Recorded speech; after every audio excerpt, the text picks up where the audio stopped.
लाडकी बहीण योजनेच्या खर्चाच्या संदर्भामध्ये वित्त विभागाने आक्षेप घेतलेला आहे की हा खर्च कसा केला जाणार, घोषणा तर झाली, अर्थमंत्र्यांच्याच विभागाने हा प्रश्न उपस्थित केला आहे, त्याच्यामुळे विरोधकांना एक माहिती संधी मिळाली असं.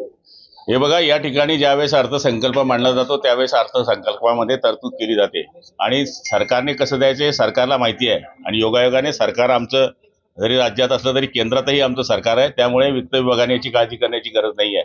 पैसे कसे आणायचे हे दोघं मुख्यमंत्री आणि दोघं मुख्यमंत्री हे सक्षम आहेत आणि 100% आम्ही लाडक्या बहिणींना जी बोली केलेली आहे त्याप्रमाणे 1500 रुपये त्यांच्या अकाउंटवर येणाऱ्या महिन्यामध्ये आम्ही टाकणार आहोत. विरोधक म्हणतात की निवडणुकानंतर बंद होऊ शकतो.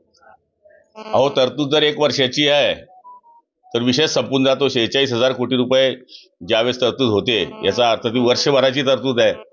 विरोधकांना आता दुसरा काहीच विषय राहिलेला नाही आहे. फक्त आता निवडणुकीकरता महिला वर्ग यांच्याकडे जाऊ नये याच्याकरता ते अफवा फैलवत आहेत.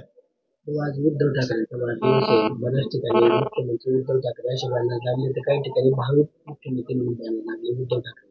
कार्यकर्त्यांच्या भावना असतील त्यांनी लावल्या असतील. प्रत्येक जणांना वाटतं तर राज ठाकरेंनाही भावी मुख्यमंत्री म्हटलं गेलं. राज ठाकरे स्वबळाचा नारा देत आहेत. ते आमच्या युतीचे घटक आहे, निश्चितपणाने आम्ही त्यांना समजवू.